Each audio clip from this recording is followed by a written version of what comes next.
Bonjour à tous, bienvenue dans Good Morning Amenities. On se retrouve aujourd'hui donc avec un nouveau sujet et un nouvel invité. J'espère que vous allez bien. On a eu une petite pause la semaine dernière pour préparer justement comme il se doit cette émission. Donc, c'est parti pour un nouveau Good Morning Amenities. Donc aujourd'hui, nous avons donc un invité qui est Christophe, qui est un partenaire Amenities et qui a donc un hôtel très sympa qui est l'hôtel Gallia. Donc Christophe, je vous laisse vous présenter. Bonjour à toutes, bonjour à tous. Je me nomme Christophe Yeddo et je tiens un hôtel donc sur Aix-les-Bains de 36 chambres, qui est un hôtel que j'ai repris en 2014. Cet hôtel travaille exclusivement avec une clientèle de curistes qui font donc des cures de 18 jours, donc une moyenne sur l'hôtel d'une vingtaine de jours. Donc c'est un hôtel qui est placé à proximité des Thermes Chevalets et qui est un hôtel qui est à équidistance du centre-ville. Donc il est idéalement placé. Et je dirais que c'est une reconversion également pour ma part. Donc c'est une deuxième vie que j'ai entrepris maintenant il y a 7 ans. Oh, génial, comme beaucoup de nos partenaires d'ailleurs. On a beaucoup de reconversions dans nos partenaires. Eh bien top, on va donc commencer cette petite émission. Vous savez, donc on va parler des indicateurs indispensables qu'on doit suivre dans votre établissement. Et avant de lancer ce sujet, on va tout d'abord rappeler qu'il y avait un cadeau à gagner la semaine dernière. Donc, on offrait une charte graphique en établissant une police pour que le site internet soit absolument canon, un choix des couleurs et nos designers feront pour l'heureux ou l'heureuse gagnant une création d'un logo. Et donc, le gagnant du cadeau est Yousri Adir. Donc, félicitations pour le coup. C'est l'heureuse propriétaire de l'hôtel Centre à Herbiers, si je ne me trompe pas. Bravo Yousria. Donc, vous êtes l'heureuse gagnante. Nous vous appellerons dans la journée. Donc, sans transition, nous allons attaquer directement avec un premier indicateur, qui est donc le taux d'occupation. Donc, je ne sais pas si vous savez tous et toutes ce que c'est. C'est un indicateur assez basique qu'il est quand même très important de connaître. Donc, en réalité, le taux d'occupation, c'est le pourcentage des chambres occupées et qui peut être défini donc sur une période, que ce soit des jours, plusieurs mois ou une année. Ou alors un jour, un mois, une année. Alors, l'utilité, c'est vraiment d'évaluer la performance globale de l'hôtel. Donc, Christophe va vous expliquer juste après donc, le petit calcul, puisqu'on a pris un exemple. En réalité, le taux d'occupation, c'est simplement le nombre de chambres louées divisé par le nombre de chambres disponibles. Donc, petit exemple concret, Christophe, je vous laisse la parole. On va prendre l'exemple d'ailleurs qui s'affiche et que tout le monde peut regarder.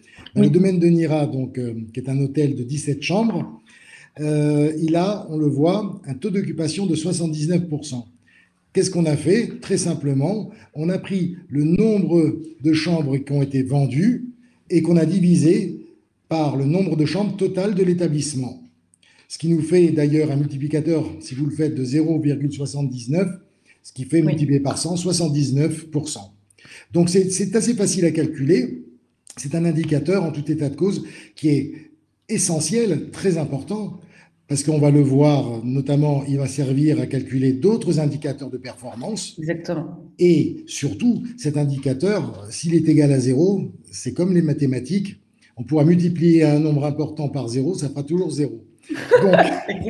Donc, il est important, et tout hôtelier, tout propriétaire de chambre d'hôte a, en tout cas, le plaisir de recevoir des gens chez lui. Plus il en reçoit, de façon ciblée, on le verra également, plus il sera content, puisque ça va lui générer des revenus, en tout cas, importants, et qui pourront, bien entendu, générer une satisfaction client et également des services qu'on pourra adjoindre à ce taux d'occupation. Donc, c'est un taux d'occupation, en fin de compte, il est essentiel parce qu'il résume, en fin de compte, déjà la popularité de son établissement. Exactement. Et d'ailleurs, si Christophe a gentiment accepté de partager son expérience, puisque c'est aussi et surtout le but de recevoir un invité. Donc, est-ce que vous pouvez nous expliquer justement, vous, quel est votre taux d'occupation et Voilà. les particularités par rapport à l'hôtel que vous avez.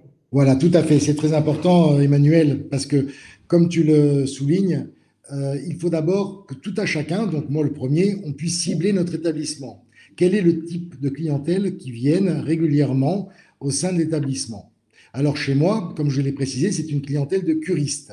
Ouais. C'est des gens qui font des cures médicales sur 18 jours et ils restent en moyenne dans mon établissement, donc l'hôtel Gallia, 20 jours. Donc, on le voit de suite, c'est quand même déjà très rare. Je veux dire, c'est la Oui, clientèle, en tout c'est cas, atypique. c'est très atypique. C'est pour ça que je le précise. Parce que, et d'ailleurs, c'est pour ça que j'ai rejoint Amenities, parce que mon souhait, moi, il est d'améliorer mon taux d'occupation, mais sur justement des courts séjours qui ne sont pas vendus, Ouais. puisque les dates de cure peuvent commencer du lundi jusqu'au samedi inclus, et parfois j'ai des trous dans la raquette, comme on dit. Donc, Ouais. effectivement, Amenities, par le biais, en tout cas, de son savoir-faire, va me permettre d'améliorer mon taux d'occupation. Justement, je ne travaillais ni avec des OTA, je n'avais pas un site où on pouvait réserver comme c'est le cas Ouais. aujourd'hui. Ça, je le précise. Parce que justement, là-dessus, j'avais une faiblesse qui était en tout cas la mienne et que il faut justement à chaque fois se remettre en question, jamais s'habituer au final avec un petit confort et on est tous humains et on a souvent l'habitude de le faire. Donc au final, non, il faut se remettre en question, il faut essayer toujours de trouver des sources autres pour réfléchir à la cible, en tout cas des clients de notre hôtel, et puis et leur apporter justement un confort qu'ils méritent tous. Voilà. Oui, tout à fait d'accord. C'est très bien dit, Christophe. Bon. Alors, nous allons passer sur un autre indicateur qui est donc l'ADR. Alors, comme ça a l'air un petit peu barbare pour ceux qui ne connaissent Oui. pas. Alors, je précise que tous ces indicateurs, quelle que soit la taille de votre établissement, que vous ayez 2 chambres, 5 chambres, 30 chambres, 40 chambres, 50 chambres, ce sont des indicateurs à suivre, puisque c'est vraiment ces indicateurs qui vont vous permettre d'évaluer la performance de votre établissement. Parfois, moi, je discute avec des partenaires qui me disent « oh, je ne sais pas trop », etc. Je comprends, parce que ce n'est pas forcément évident de regarder tout ça. Amenities, pour info, le calcul pour vous. Hein. Donc, c'est-à-dire que les calculs qu'on fait là, c'est si vous voulez vous amuser à le faire, mais nous, notre système va le calculer évidemment automatiquement. Mais vraiment, soyez vigilants et regardez tout ça, parce que c'est ce qui va vous aider à vous rendre compte des choses à améliorer et ne pas faire des offres ou d'autres propositions à l'aveugle. Voilà. Donc, l'ADR, alors, ou le taux journalier moyen, donc c'est très simplement le revenu généré moyen par chambre sur une journée. Alors attention, on va rajouter un autre terme barbare. Quelle utilité vous donne une base pour calculer le RevPAR? Alors, pour certains, je dois parler chinois. Ne vous inquiétez pas, on va vous expliquer en détail ce que c'est. Donc déjà, l'ADR, le calcul est très simple. C'est le revenu généré des chambres divisé par le nombre de chambres vendues. Donc, même principe, Christophe va nous expliquer un calcul très simple de l'ADR, puisque c'est le but, hein, à chaque fois c'est que vous ayez un exemple concret, et va également vous expliquer les limites de l'ADR. Donc on commence avec ce calcul. Je vous laisse la parole, Christophe. Oui, l'ADR donc est un autre indicateur de performance, un indicateur métrique, comme d'ailleurs ceux que nous allons aujourd'hui décliner. L'ADR, comme son nom l'indique, c'est en anglais, c'est Average Daily Revenue Rate. Ça veut dire, en fin de compte, c'est le tarif journalier moyen en français. Tarif journalier moyen de votre chambre. C'est-à-dire que sur l'exemple que nous voyons s'afficher, le revenu des chambres sur une journée que vous avez pu faire est de 1 200 €. Ces 1 200 €, vous allez les diviser par le nombre de chambres uniquement qui ont été vendues sur cette journée. Donc, on voit 1 200 divisé par 12 chambres louées, vendues, ce qui vous fait donc un tarif journalier moyen sur la chambre de 100 €. Voilà. Très clair. Concernant les limites de l'ADR, effectivement, c'est un indicateur, mais comme tous les autres d'ailleurs, hein, qu'on ne peut pas regarder uniquement seul. Mais il sert à mesurer le profit, en tout cas, des chambres qui ont été vendues. Donc, il ne prend pas, bien entendu, c'est sa limite, il ne prend pas en compte les frais enregistrés lors d'une annulation ou des imprévus de dernière minute. Mais malgré tout, l'ADR permet, je dirais, si on se réfère à la concurrence, toujours en comparant ce qui est comparable avec des hôtels ou des établissements de chambres d'hôtes dans une région donnée, on peut voir si on est performant ou si on ne l'est pas, ou s'il y a des choses à améliorer. Parce que ce revenu généré par chambre louée, il faut qu'il soit, je dirais, dans un périmètre de marché.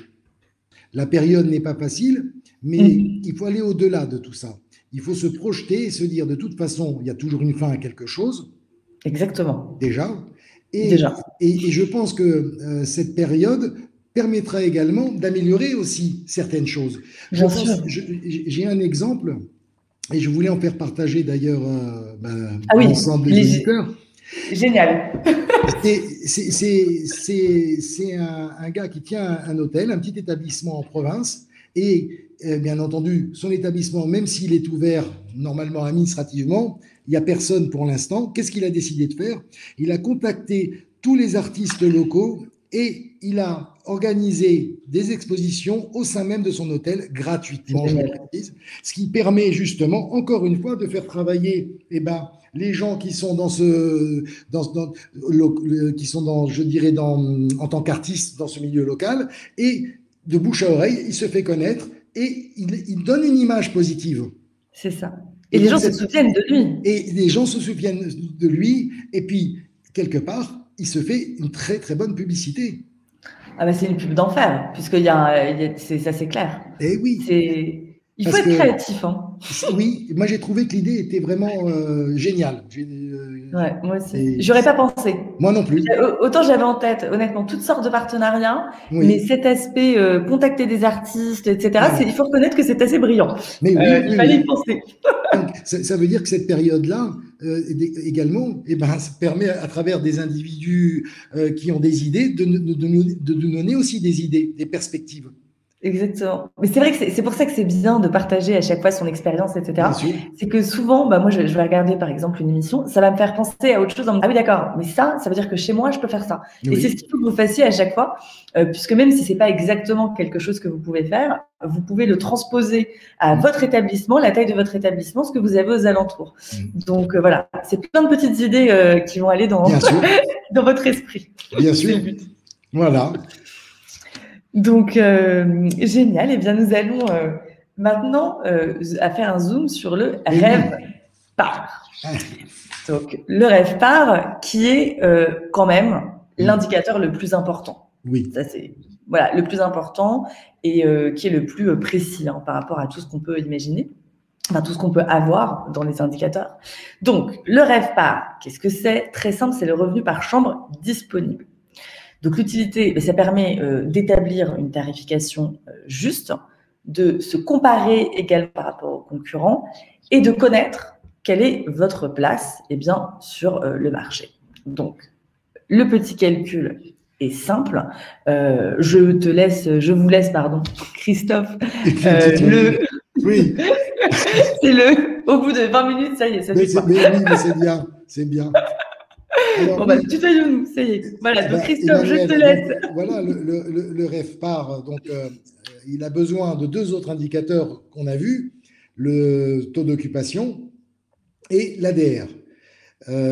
Effectivement, il est plus complet que l'ADR parce qu'il va permettre, je dirais, d'obtenir, en tout état de cause, une justification au tarif et surtout que ce tarif soit le plus juste possible par rapport à l'emplacement, par rapport, bien entendu, toujours à la typologie de clients de l'hôtel. Et ce RevPAR, là, dans l'exemple donné, on a par exemple un ADR de 100 €. Et vous vous rappelez que l'ADR se calcule, je le répète, les revenus générés des chambres louées par le montant total des chambres louées. Donc, en l'occurrence, l'ADR est de 100 et le taux d'occupation est de 79%, on obtient donc un RevPAR de 79 €. Bon, Très simple. c'est plus facile d'ailleurs avec une base 100, parce que voilà, Oui, oui, c'est voilà. Mais ça. c'est bien, mais au moins c'est parlant. Non, mais le but, c'est de faire des exemples Bien sûr. faciles, parce que sinon, le but n'est pas de ressortir avec une tête comme ça. Exact. Les maths, ça plaît pas forcément à tous, hein, donc Oui, non, on reste. mais c'est vrai. Il vaut mieux avoir, voilà, bien en tête, en tout état de cause, l'opération dans sa Exactement. tête. Alors après, Exactement. bon, ben, l'ADR, il indique le revenu que chaque chambre vendue rapporte en moyenne.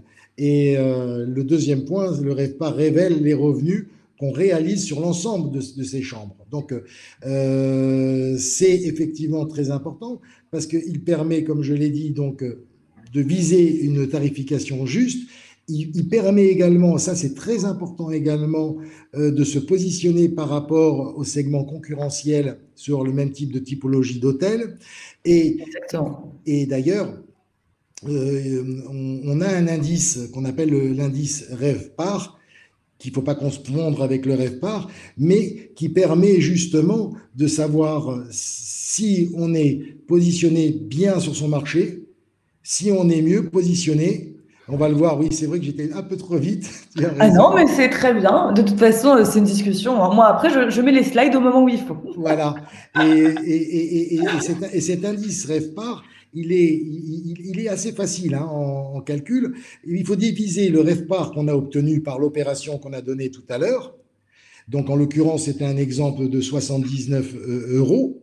Tout à Et fait. on doit le diviser par le RevPAR du groupe concurrentiel, marché ou sous-marché, qu'on a envie justement de comparer.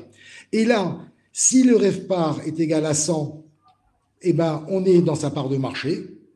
Exactement. S'il est par contre, si on obtient un résultat inférieur à 100, là, il y a un travail d'ajustement des tarifs à faire ou un travail sur le taux d'occupation à faire également, puisque le RevPAR est calculé par l'ADR et le taux d'occupation. Donc on a voilà, des paramètres qu'on peut bouger et qui nous permettront d'obtenir un RevPAR supérieur à 100. Alors là, quand on est supérieur à 100, ben on a une part de marché supérieure à celle qu'on attendait et on est plutôt bien, on est content, on est satisfait. Plus de 100, soyez heureux. Voilà, ben voilà, c'est ça, en gros, c'est ça. Non, mais c'est là où ces indicateurs, bon, c'est pas très sexy, hein, on va pas se mentir, mais Oui, c'est quand même génial. Parce que ça permet vraiment de savoir où on en est. Et oui, c'est aussi, eh bien, cet aspect, moi, que j'aime beaucoup, c'est toujours se mettre des objectifs. c'est ça. Moi, je fonctionne comme ça. Mmh. C'est-à-dire que dans tout, je me mets un objectif. Et là, c'est se dire, bah voilà, pour la reprise, à tel mois, j'ai envie d'atteindre, par exemple, 100 pour le RevPAR, j'ai envie d'attendre tant. Et si j'ai 100, je ne me contente pas de ça, j'irai chercher 120. Donc, Ouais, ça permet de se mettre des petits challenges personnels. c'est vrai, c'est vrai. Ce qui est Il plutôt n'y a que comme sympa. ça qu'on avance. Voilà, c'est évident.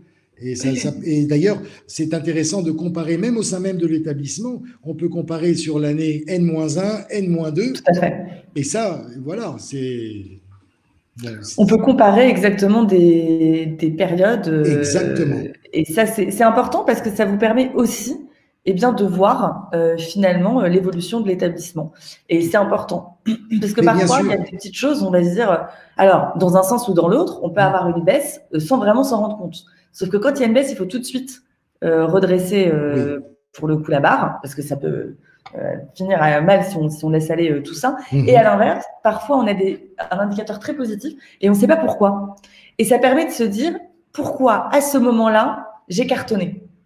Et en réalité, on se souvient, je ne sais pas, Mhm. qu'on a fait une opération, par exemple, de partenariat avec un tel ou un tel, et ça permet eh bien, de savoir en effet ce qui a fonctionné dans tous les tests que vous avez fait dans l'établissement. Mais pour travailler sur les avis en ligne, parce que ça c'est extrêmement important, ça va pousser le voyageur à réserver chez vous, hein. Vous savez que les avis, c'est un critère de décision extrêmement important, et on conseille d'ailleurs de le mettre sur votre site internet. Sachez, c'est marrant, je viens d'y penser, que Amenities a établi pour vous un partenariat, parce qu'on me l'a demandé, donc j'ai fait remonter tout ça, a établi un partenariat avec TripAdvisor. Et comme nous avons la communauté la plus géniale du milieu de l'hôtellerie, nous avons négocié 50% de réduction pour vous. Donc je tiens à le dire. Si vous voulez installer, eh bien, voilà, TripAdvisor, etc., on a fait une négo assez canon, donc vous avez cette réduction. Donc je le dis au passage, parce que la e-réputation, c'est hyper important. Et voilà. Et nous, on fait toujours tout pour que vous ayez les meilleurs bons plans. Donc ça, c'est une bonne chose de fait. Et ensuite, eh bien, Le dernier point, préférer l'ensemble des indicateurs. Donc, ne pas prendre un indicateur isolé, mais vraiment comparer tout cela pour vraiment vous rendre compte de la rentabilité de l'hôtel. Donc, notamment, ne pas prendre que le taux d'occupation, ne pas prendre que ça. C'est important. Une petite parenthèse, je vais vous montrer où ça apparaît sur votre espace administrateur Amenities. Donc, rapidement, comme ça, vous allez voir. Est-ce que Christophe, vous voyez mon écran? Oui, parfaitement. Voilà, donc c'est votre espace préféré, n'est-ce pas? Amenities, où vous avez toutes donc à un seul et même endroit. Et sur le menu de gauche, vous avez rapport et vous avez statistiques. D'accord? Donc quand vous cliquez sur statistiques, c'est là où vous allez avoir absolument toutes les valeurs. Donc là, génial, j'ai mon revenu total, j'ai mon taux d'occupation donc qui est de 79%, donc absolument canon. Et j'ai également le pourcentage de réservation directe. Donc, j'ai également mon RevPAR, que je vois ici, donc, qui est supérieur à 100. Bon, là, forcément, c'est des exemples, hein, donc c'est pas réaliste. J'ai le tarif journalier moyen, la durée moyenne du séjour et le délai de réservation. On n'a pas parlé de tous les indicateurs. Si vous voulez d'ailleurs qu'on refasse une émission avec d'autres indicateurs, vous nous le dites, c'est avec plaisir. Mais en tout cas, dites-vous que déjà sur ce tableau de reporting statistique, vous avez quand même la majorité des indicateurs dont vous avez besoin. On va parler de la DMS, qui est le dernier indicateur. Donc, très simple, c'est la durée moyenne du séjour. Donc, pareil, ça se définit sur une période, semaine, mois ou année. L'utilité, c'est que ça vous renseigne sur le type de votre clientèle, s'il s'agit d'une clientèle de passage ou plutôt de séjour long, et ça détermine aussi votre capacité à prolonger la durée de séjour des voyageurs que vous recevez. Calcul très simple, c'est le nombre de nuitées occupées divisé par le nombre de réservations. Donc pareil, Christophe, je te laisse avec le petit calcul. Oui, alors le calcul, il est simple, hein, d'ailleurs une division. Donc au cours du mois d'août 2020, donc le domaine de Nira a eu 410 nuitées occupées. C'est 410 unités sur 70 réservations.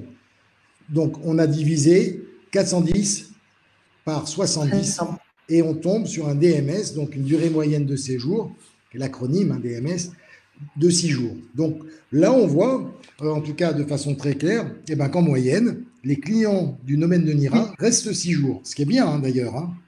Oui, ce qui est très bien. Ce qui est très bien. Voilà, pour un hôtel traditionnel, on va dire. Tout à fait. C'est très bien. Donc, ça veut dire que là, on imagine que le domaine de Nira a su d'abord être inventif, proposer à sa clientèle, bien entendu, pour qu'elle reste même parfois. Les gens avaient peut-être prévu un week-end et peut-être donc ils lui ont proposé peut-être un forfait sur une moyenne un peu plus importante. Des extras, peut-être une gratuité de nuitée. En tout état de cause, il y a eu un travail. On voit qu'il y a un travail pour que cette clientèle, qui était peut-être qu'une clientèle de passage uniquement au départ, soit devenue une clientèle, je dirais, de moyen séjour. Donc ça, c'est un bon indicateur. Et d'ailleurs, on en a déjà parlé tout à l'heure, mais on reprend aussi l'exemple de l'hôtel Gallia. Oui. Donc il y a une moyenne d'hébergement, bien supérieure, on va dire. Mais oui, en tout cas, zut. J'imagine que le domaine de Nira propose des nuitées à un coût supérieur que l'hôtel Gallia. Alors moi, mon sujet, c'est pour ça que j'ai pas parlé de l'hôtel Gallia, parce que j'en avais parlé au tout début. Mais donc, 20 nuitées, effectivement, c'est d'ailleurs...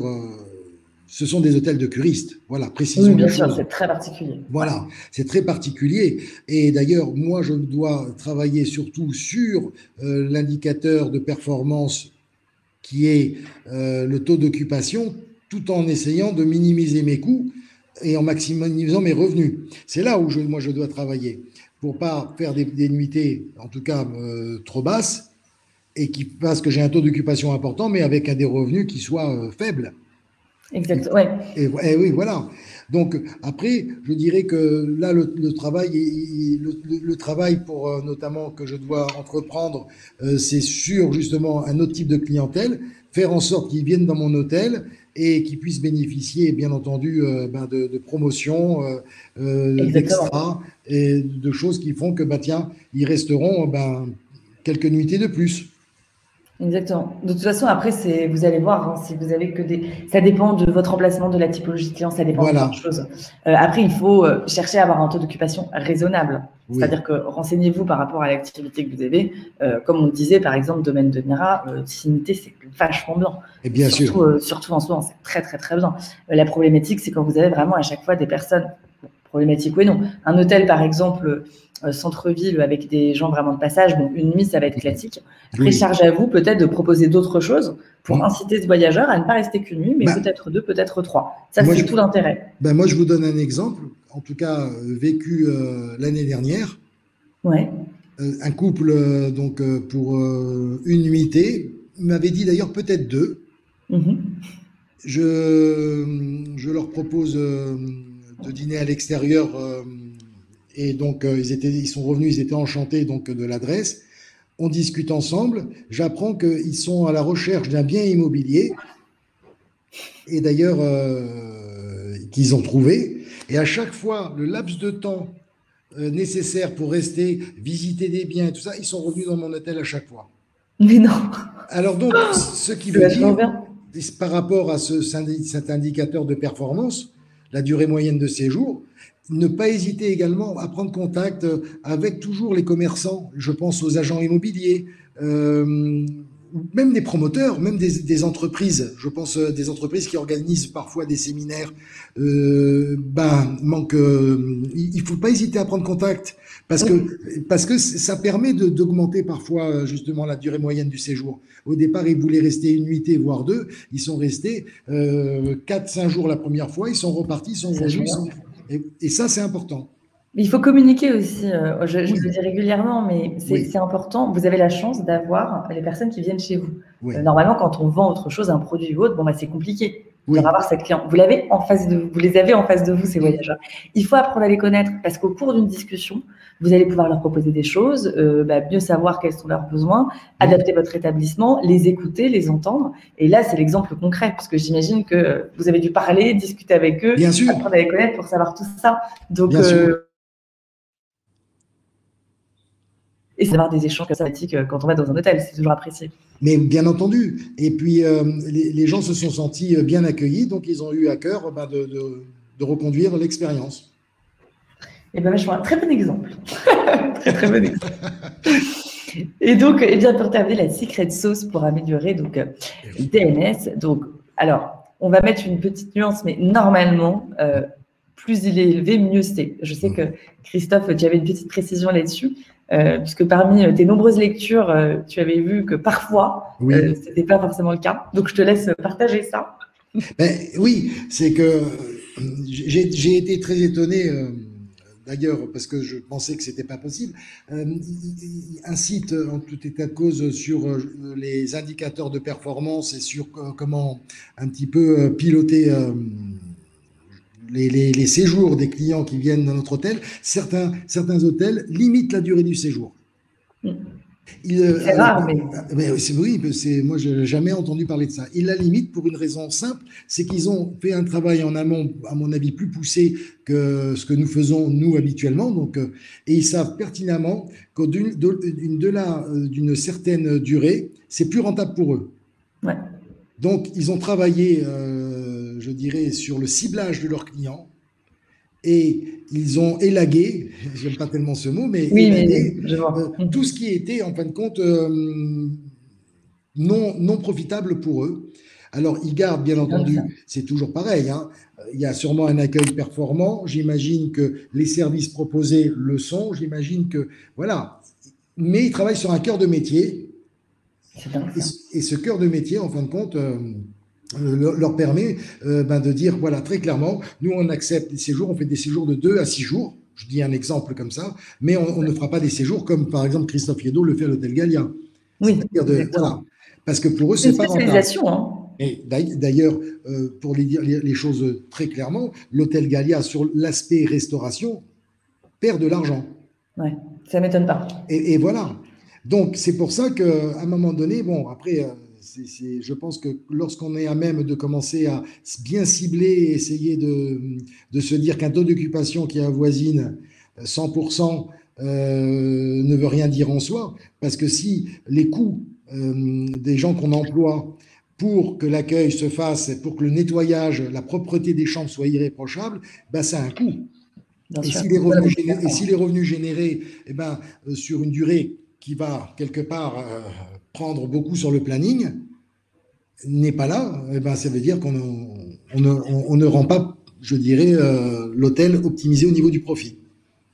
Et c'est vrai que pour rebondir là-dessus, je viens d'y penser, mais moi j'ai quand même pas mal de partenaires qui sur Amenities mettent un nombre de nuitées maximum. Ah oui. Moi, je ne savais pas. J'y ai pensé aussi, mais parce que d'ailleurs, oui. si on le propose, c'est parce qu'il y a des gens qui le font. Oui, bien sûr. Sinon, on ne le proposerait pas. Mais c'est vrai qu'on peut paramétrer le nombre de nuits minimum, qui est important aussi, parce que en haute saison, on ne va pas s'amuser à avoir quelqu'un pour une nuitée si on sait qu'on peut avoir des managers pour 3 nuits. Et il est vrai, je viens d'y penser, qu'il y a quand même pas mal de partenaires qui mettent une limite également dans le séjour maximum sur leur espace administrateur. Donc, en effet, oui, c'est logique. Donc, voilà. Après, la secret sauce, c'est aussi une clientèle qui est satisfaite, fidélisée, proposer des promos pour un séjour d'un minimum de temps de nuitée. Donc, ça, c'est vous qui faites un petit peu votre sauce par rapport à tout ça. Et après, le but étant d'optimiser le taux d'occupation également au passage. Donc, nous arrivons au moment du cadeau, qui est le moment préféré, n'est-ce pas? Donc, eh bien, le cadeau de la semaine, c'est 2 nuits offertes dans le superbe Hôtel Gallia. Donc, Amenities avait très envie de faire ce cadeau, tout simplement parce que, l'Hôtel Gallia est canon, on aime nos partenaires et on a aussi envie de vous faire plaisir parce que, en tant qu'hôtelier, gérant de gîte, chambre d'hôte, vous pensez très peu à vous. Donc, on va vous forcer à partir en week-end. Voilà. C'est sympa. Merci. Avec plaisir. C'est avec plaisir.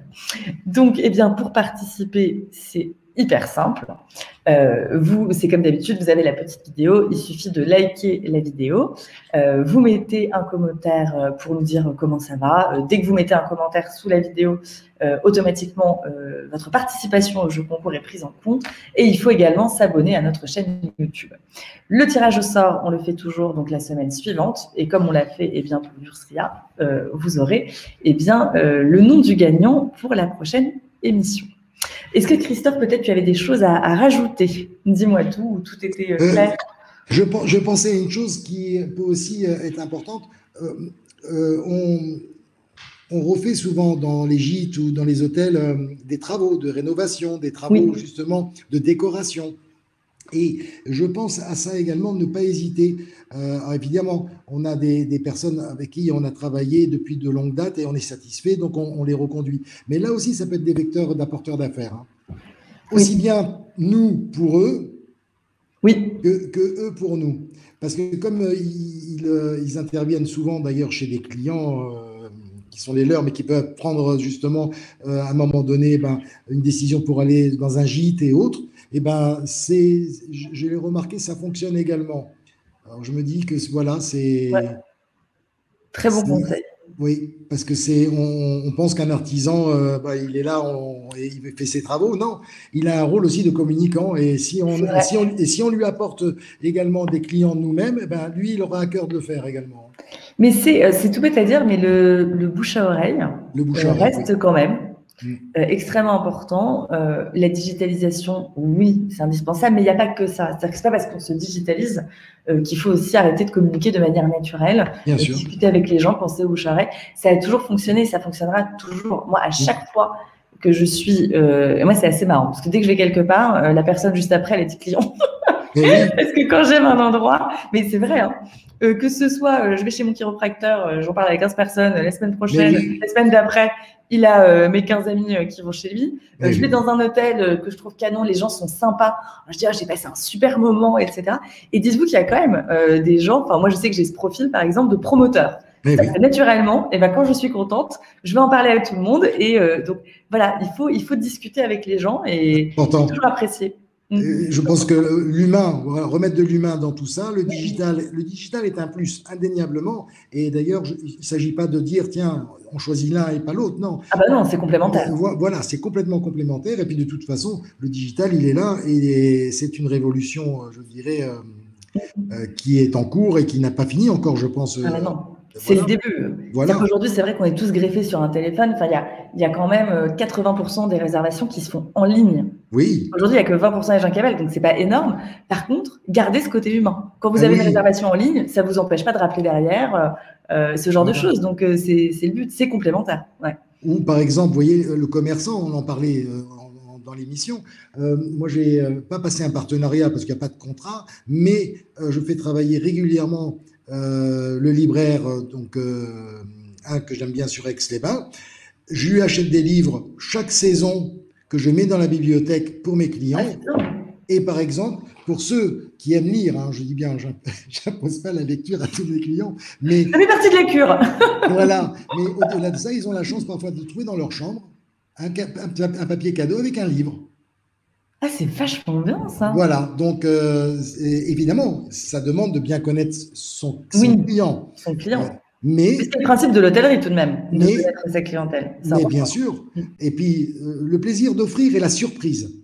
Oui, c'est vrai. De toute façon, un petit cadeau de bienvenue est toujours apprécié, voilà. On ne va pas se mentir. Voilà. Et c'est ce qui fait la différence, c'est ce qui fait qu'une personne va vous mettre un avis canon, quand on parlait d'avis.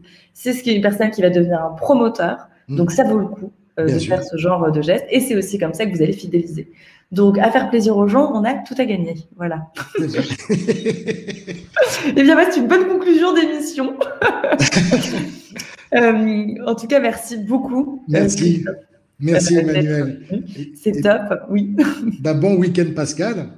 C'est ça, exactement. Et puis, en tout cas, prenez soin de vous, chez vous, c'est le plus important. Et puis, on se dit à très vite pour une nouvelle émission. À très vite, au revoir.